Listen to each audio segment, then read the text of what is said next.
Olá, amigos e amigas do saber. No episódio de hoje, vamos falar sobre a Alegoria da Caverna de Platão. Comumente chamada de Mito da Caverna, essa passagem não é propriamente um mito, mas uma alegoria. Todos aqueles que já estudaram um pouco de filosofia no ensino médio ou que pelo menos já começaram a ler uma obra introdutória de filosofia, provavelmente já ouviram falar desta alegoria. Mas não considere, no entanto, que você já sabe sobre o assunto. Neste episódio, vamos mostrar por que esta passagem é tão rica e vamos apresentar perspectivas que provavelmente você nunca percebeu ali. A alegoria da caverna é apresentada por Platão em sua obra A República e pode ser lida de diferentes maneiras. E neste episódio, vamos apresentar 5 diferentes possíveis interpretações: epistemológica, metafísica, política, psicológica e pedagógica. Platão usa essa figura para demonstrar os graus de esclarecimento que podemos alcançar no processo de conhecimento. E alguns detalhes da alegoria levantam importantes pontos de discussão de extrema relevância e atualidade. Nós vamos começar então fazendo um resumo desta alegoria e depois falaremos sobre essas 5 possíveis interpretações mencionadas anteriormente. Então vamos lá, acompanhe.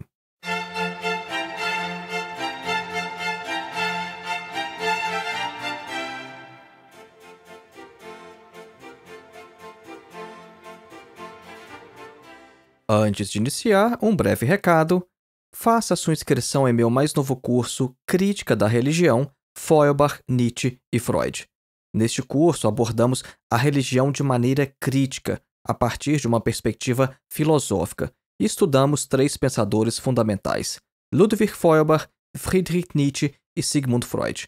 O objetivo deste curso é fornecer uma base sólida para facilitar a sua leitura e compreensão de 3 obras: A Essência do Cristianismo, de Feuerbach, O Anticristo, de Nietzsche e O Futuro de uma Ilusão, de Freud. O curso conta com mais de 10 horas de duração e tem exercícios em todas as unidades para te ajudar a fixar o conteúdo. Além disso, seu acesso é vitalício, de modo que você jamais perderá acesso a todo o conteúdo. E após a conclusão, você também recebe um certificado emitido pela plataforma Udemy. Para mais informações, basta acessar o link na descrição deste episódio ou o link que você encontra em nosso site www.filosofiaepsicanalise.org. E o nosso segundo e último recado é que continuam abertas as inscrições para os meus 2 outros cursos: Introdução à Filosofia, dos Pré-Socráticos a Sartre, e A Filosofia de Karl Marx, uma introdução. Em nosso curso de Introdução à Filosofia, oferecemos uma visão geral da filosofia desde os filósofos pré-socráticos até alguns pensadores importantes no século XX. E aqui também o seu acesso é vitalício, te oferecendo total flexibilidade de tempo, pois não há data nem de início e nem de término. Não há pressão para você concluir. E no curso sobre a filosofia de Karl Marx, fazemos um recorte naquilo que há de especificamente filosófico nos textos do pensador alemão. Para mais informações, os links estão aqui na descrição deste episódio ou então em nosso site, mais uma vez, www.filosofiaepsicanalise.org. Voltemos então ao nosso tema, a Alegoria da Caverna de Platão. Vamos apresentar então inicialmente um breve resumo do que é a Alegoria da Caverna, mas preste bastante atenção. Nós vamos apresentar alguns aspectos que, geralmente, leitores mais apressados não percebem neste texto. Essa alegoria é apresentada em um diálogo entre Sócrates e Glauco na obra A República. Tá, o nome dele é Glauco, não é o meu nome, Glauber, tá? Aqui é Glauco. O objetivo de Sócrates neste diálogo é ilustrar a nossa natureza segundo o grau de educação que nossa natureza recebeu ou não. Sócrates nos pede então para imaginar homens que vivem em uma morada subterrânea em forma de caverna. Esses homens estão lá desde a sua infância, mas não se sabe por qual razão eles foram parar ali e nem como. Agora, isso também não interessa. Eles estão acorrentados de tal forma que não conseguem olhar nem para trás nem para os lados, de modo que tudo o que eles conseguem enxergar é a parede à sua frente. Atrás deles, no entanto, se encontra a entrada da caverna. Mas não se trata de uma pequena entrada. Ela é da extensão de toda a caverna. Muita atenção, se você for procurar imagens sobre a alegoria da caverna ou o mito da caverna na internet, geralmente mostra uma entrada pequena, mas o texto fala claramente: a entrada da caverna é muito larga. E atrás dos prisioneiros, longe deles, bem lá no alto, há um fogo do qual emana luz. E entre os prisioneiros e este fogo, há um caminho ascendente, ao longo do qual há um pequeno muro. Um muro semelhante àqueles utilizados para apresentações de marionetes. Então vamos lá, tente imaginar essa cena que a gente está descrevendo. Agora, por esse caminho, esse pequeno caminho que se encontra atrás dos prisioneiros, transitam pessoas carregando objetos. E esses objetos ultrapassam a altura do muro. Estes objetos são estátuas de pessoas e de animais, por exemplo, e são feitos de materiais diversos, como pedra ou madeira. E algumas das pessoas que carregam estes objetos, às vezes falam, às vezes passam caladas. O que acontece então neste cenário é que, devido à luz no fundo da caverna, as sombras destes objetos são projetadas na única parede para a qual os prisioneiros conseguem olhar. E eles também pensam que o eco da voz que escutam vem das próprias sombras. E não há como pensar de outra maneira, porque essa é a única realidade que eles conhecem. Agora, é interessante notar que Sócrates afirma que os prisioneiros não são capazes de falar uns com os outros. Esse é um detalhe bem interessante, né? Porque a gente poderia imaginar que talvez eles trocassem a maior ideia ali sobre o que está acontecendo, mas não. Eles não são capazes de conversar uns com os outros. Agora, o que acontece então neste cenário é que um dos prisioneiros é forçado então a se levantar, a girar o pescoço e começar a se mover em direção à luz. E ele faz tudo isso com muita dor e dificuldade, porque, afinal de contas, ele passou a vida inteira imóvel e na escuridão. Então deve ser bem difícil, né? Imagina, você passar uma vida inteira sem poder se mover, na escuridão, e de repente você é forçado a se levantar. Então, inicialmente, ele não consegue enxergar bem os objetos reais dos quais emanavam as sombras. Mas depois de certo tempo, ele consegue vê-los com mais nitidez. Agora, se ele fosse forçado, neste momento, a olhar diretamente para a própria luz, isso seria ainda mais difícil do que olhar para os próprios objetos. Nessa situação, ele inicialmente viraria as costas para a luz e se voltaria novamente para os objetos, os quais ele consegue enxergar com mais nitidez. Mas vejam só, tudo isso acontece ainda dentro da caverna. Imagine então que este prisioneiro agora é forçado a andar pelo caminho ascendente e sair da caverna, até finalmente conhecer a luz do sol. Também este processo seria doloroso, e inicialmente ele não seria capaz de enxergar com nitidez a luz do dia. Ele precisaria mais uma vez de um período de adaptação. Ele começaria então olhando apenas para as sombras dos objetos ou então para o seu reflexo na água. Agora, à noite, ele já seria capaz de olhar para o céu, para as estrelas e para a lua. E depois de algum tempo, ele seria finalmente capaz de olhar para o sol e compreenderia que ele é responsável por vários fenômenos deste mundo, né? Que o sol é responsável por vários fenômenos deste mundo. Então agora ele está fora da caverna. E neste momento, ele se lembra então dos seus velhos companheiros lá dentro da caverna. Ele fica feliz por ter se libertado, mas fica com pena dos que ainda estão lá.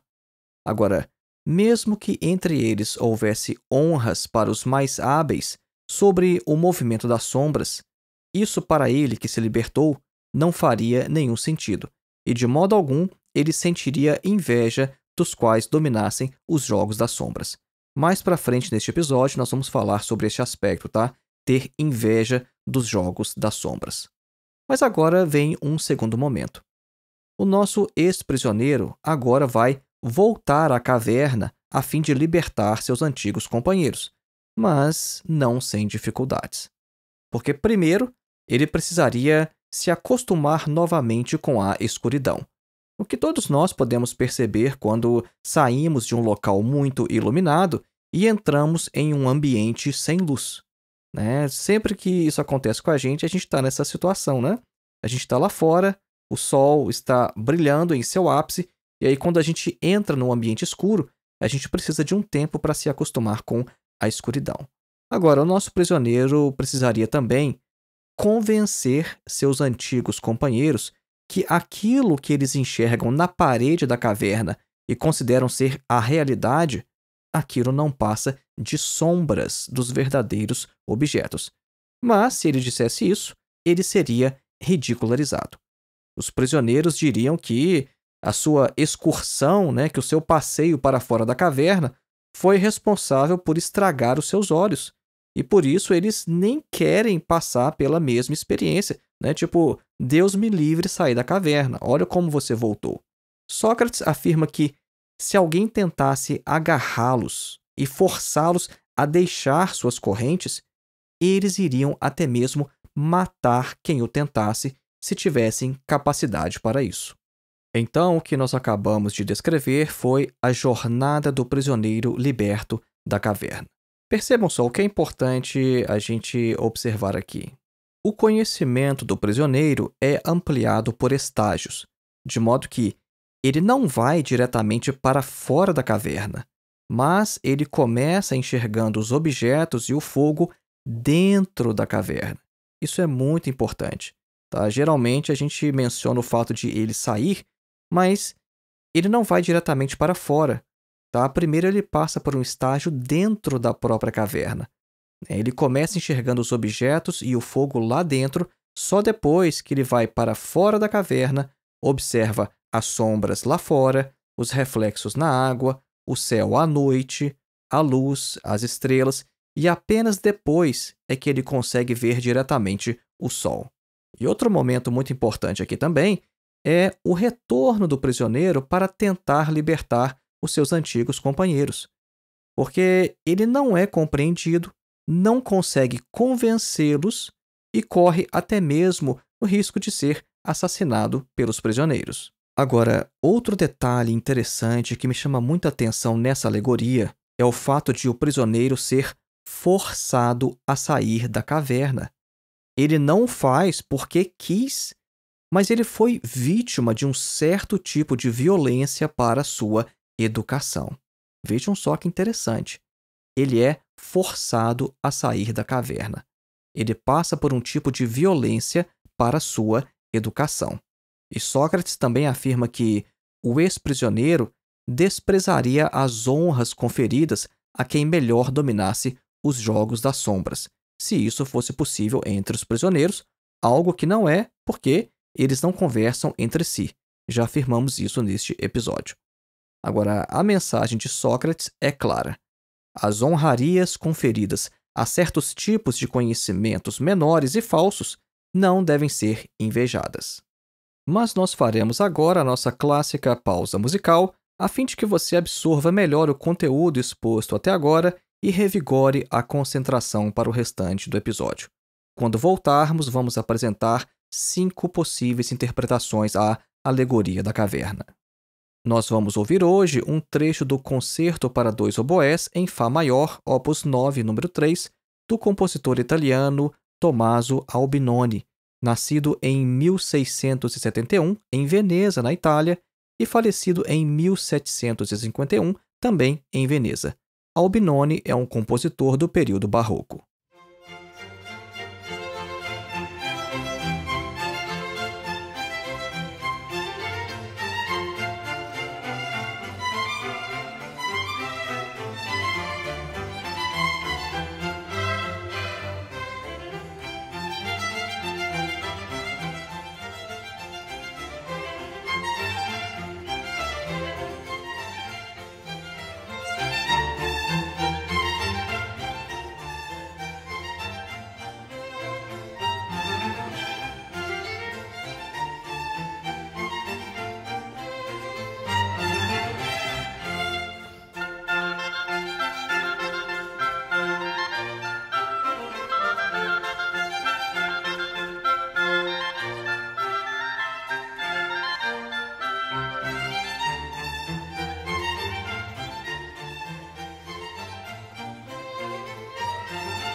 Caso você tenha interesse em conhecer melhor as músicas que tocamos aqui nos intervalos do podcast, basta procurar pela playlist Clássicas Filosofia Vermelha no Spotify.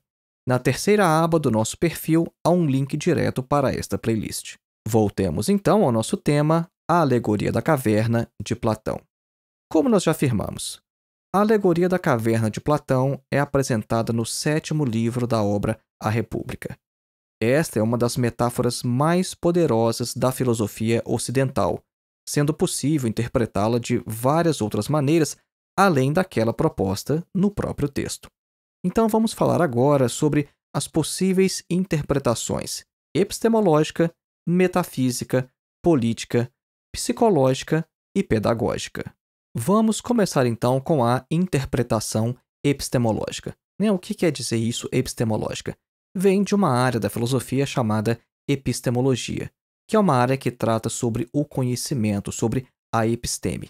Episteme é uma palavra de origem grega. Então, epistemologia é a teoria do conhecimento, uma área que se ocupa em saber o que é o conhecimento e como podemos adquiri-lo. Então, vejam só, a interpretação epistemológica. Essa interpretação da alegoria da caverna leva em conta principalmente as implicações desta alegoria, obviamente, para o processo de conhecimento. Então, as sombras na parede representam as percepções do mundo empírico, os quais são meros reflexos das verdadeiras formas. A viagem para fora da caverna simboliza a ascensão do filósofo ao conhecimento e à compreensão superior das formas, culminando na apreensão da forma do bem, a realidade última, representada pelo Sol aqui nesta alegoria. Essa interpretação enfatiza a teoria das formas de Platão e sua tese de que haveria um nível de existência mais elevado e mais real, acessível através da reflexão filosófica. Agora, observe aqui o seguinte. Essa perspectiva é fundamental para a prática filosófica em si, porque um dos pilares do filosofar é a dúvida em relação aos sentidos e a busca daquilo que se encontra atrás das aparências. Immanuel Kant também desenvolveu sua crítica da razão pura neste sentido, mostrando como as aparências da realidade são produzidas por nossa razão.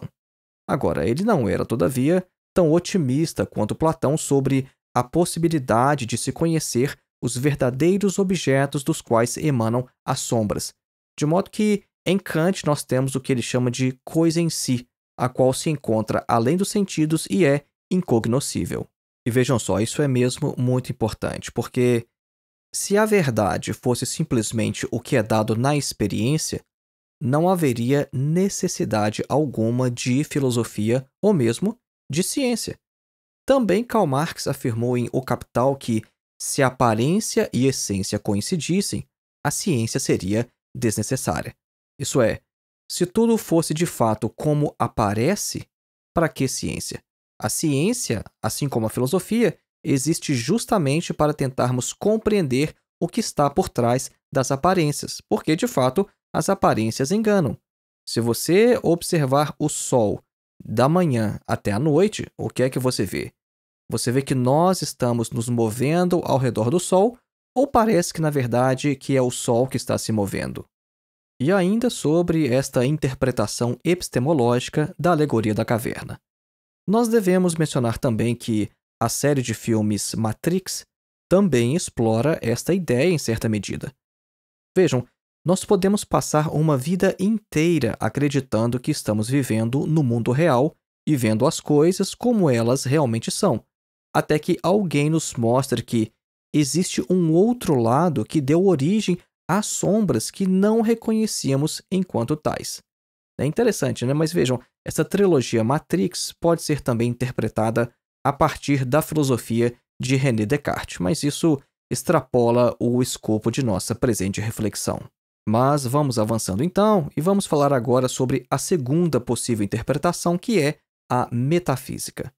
A leitura metafísica vê a caverna como uma representação do mundo físico e o mundo fora da caverna como o reino das formas, o qual é mais real e imutável. Esta interpretação ressalta uma certa interpretação já da metafísica de Platão, segundo a qual o mundo que vemos é apenas uma sombra ou uma imitação da verdadeira realidade.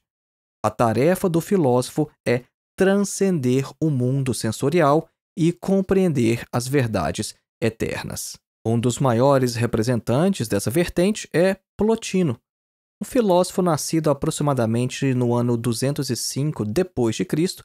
e falecido no ano 270. Este filósofo era egípcio, mas desenvolveu suas atividades no Império Romano.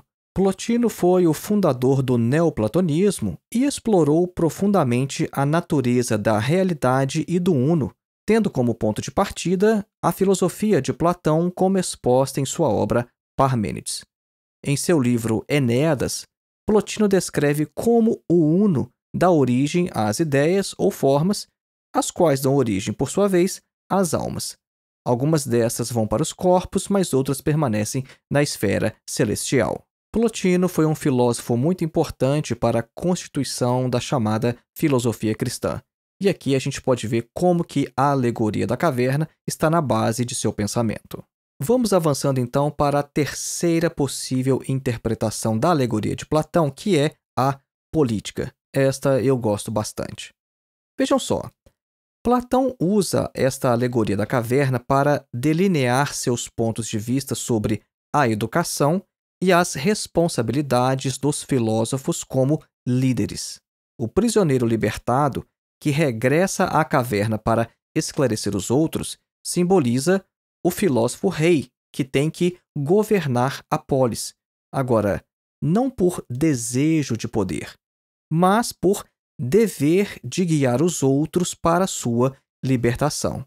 E essa interpretação destaca as ideias de Platão sobre as obrigações éticas dos filósofos de educar e liderar aqueles em estado de ignorância natural, e reflete também sua visão de uma sociedade justa governada pela sabedoria. A filósofa Hannah Arendt, em sua obra Filosofia e Política, de 1954, afirma que a alegoria da caverna tem suas raízes no conflito entre filosofia e política. A Arendt afirma que este mito é uma biografia condensada do filósofo e pode ser dividido em 3 etapas. A primeira pode ser chamada como a do cientista, na qual se pretende ver como as coisas são em si mesmas. As imagens na parede são doxa ou opinião. Doxa é uma palavra grega muito utilizada por Platão e geralmente ela é traduzida como opinião, e é o oposto da episteme, que é o conhecimento. Então, essa seria a primeira fase. Na segunda, quer-se então ir além, descobrir de onde vem o fogo que ilumina os objetos e as causas das coisas. E então aparecem as ideias, o que é o clímax na vida do filósofo. Mas, na terceira etapa, nós temos a tragédia. Ter que retornar à caverna pelo fato de não se pertencer a este mundo que foi contemplado, a este mundo lá fora. Então, acontece aqui uma perda de sentido de orientação quando se passa de uma esfera a outra, né? Quando você está fora da caverna, dentro da caverna, fora da caverna. Essa mudança de ambiente causa uma desorientação. Então, o filósofo não consegue se acostumar com a escuridão novamente. E por isso ele é alienado do mundo dos homens, porque ele perdeu o senso comum. Então, essa alegoria mostra como a política é vista pelo filósofo. Há também outra implicação política, mas a gente vai voltar nisso mais à frente quando falarmos sobre a interpretação pedagógica. A quarta possível interpretação da alegoria da caverna é a psicológica. Vejam só, não há apenas uma interpretação psicológica, mas o que várias possuem em comum é o fato de que elas veem a caverna como uma metáfora para a condição humana e o processo de iluminação como uma jornada de autoconhecimento. De uma perspectiva freudiana, por exemplo, as sombras na parede da caverna podem ser vistas como as representações que fazemos para nós mesmos. Nós criamos ilusões, fantasias e racionalizações para estruturar uma narrativa coerente de nossas vidas, de nosso passado, então, de nossas escolhas. E nessa perspectiva, o analista pode ser visto como aquele que conduz os outros prisioneiros para fora de suas cavernas e os leva a descobrir a origem das sombras nas quais eles sempre acreditaram. O processo de análise psicanalítica seria como tirar o prisioneiro da caverna, mostrar que as ilusões são o que são, nada mais que ilusões. É levar o prisioneiro a ver o mundo real, a ver a realidade como ela é. E a quinta e última interpretação que vamos apresentar aqui hoje é a interpretação pedagógica. Vejam só, a alegoria da caverna de Platão também serve como uma metáfora para o processo de educação. Isso é muito claro, né? Porque essa alegoria ressalta o papel do educador em guiar os alunos das sombras da ignorância para a luz do conhecimento. Né? Não só a luz do conhecimento, mas também a luz do pensamento crítico. Essa interpretação pedagógica, então, ressalta o poder transformador da educação e a importância de despertar a investigação crítica e filosófica. Agora, um detalhe muito interessante que vimos na alegoria da caverna é o fato de o indivíduo liberto não encontrar mais prazer nas atividades e honrarias típicas do mundo das sombras. Sócrates afirma que, se o ex-prisioneiro voltasse à caverna e presenciasse as disputas internas de seus habitantes, tá? Caso elas acontecessem, porque, lembrando, eles não conversam entre si. Mas se isso acontecesse, o ex-prisioneiro chegaria lá, veria aquelas disputas internas, mas não teria inveja daqueles que se gabariam, por exemplo, por discernir com maior nitidez a ordem em que as sombras se sucedem umas às outras. Isso é, imagine só, os prisioneiros estão lá e aí eles talvez pudessem fazer assim: eu acho que agora vai passar uma imagem de um cachorro e depois do cachorro vai vir o pássaro, porque eles sabiam que aquilo acontecia dia após dia e eles achariam o máximo ser capaz de prever quais sombras vão passando umas após as outras. Mas aí, depois que o indivíduo percebe que aquilo são sombras, ele voltaria e pensaria: que jogo é esse? Por que é que eles têm essas honrarias entre si? Mas isso é uma coisa tão pequena. Então, veja, é uma situação hipotética, tá? Como o próprio Sócrates afirma.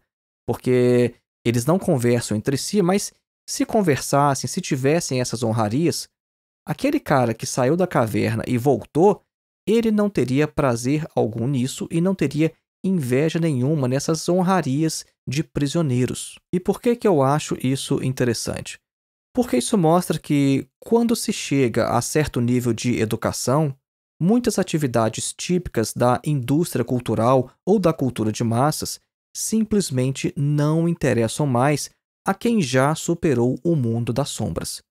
O filósofo não encontra prazer nessas atividades e nem admira os chamados campeões dos jogos das sombras. Agora, outro ponto interessante levantado pela alegoria da caverna é sobre a obrigatoriedade do processo educativo. Nós lemos várias vezes nesta passagem que o prisioneiro é forçado a sair da caverna. Ninguém lhe pergunta se ele deseja sair de lá e ver coisas diferentes. Não, ele não é perguntado. Mas a ideia é sempre de uso da força para que ele deixe sua situação. E isso pode, inclusive, levar ao conflito.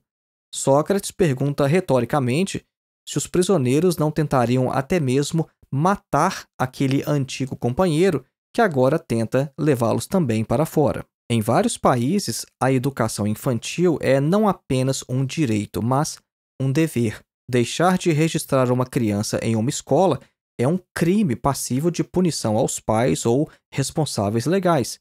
E isso é uma das modalidades do uso da força.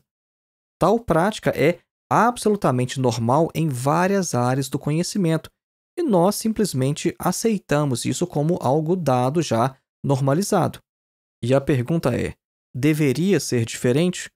ou às vezes os indivíduos têm que ser forçados à educação. Essa questão de ser forçado a estudar me lembra também uma passagem das Confissões de Santo Agostinho. No parágrafo 12 do primeiro livro, Santo Agostinho está lá fazendo as suas confissões a Deus e ele agradece a Deus por ter sido forçado a estudar grego, mesmo contra a sua vontade.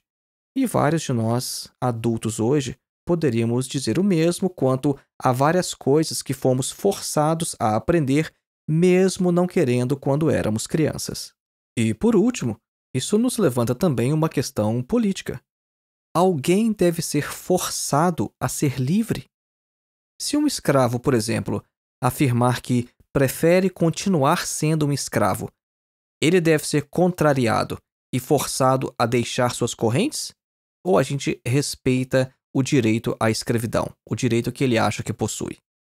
Ou então, se parte de um povo não quiser uma revolução para se libertar, bom, essa parte do povo deve ser contrariada e a revolução deve ser feita mesmo assim, se isso for possível? Então, resumindo o que vimos neste episódio de hoje.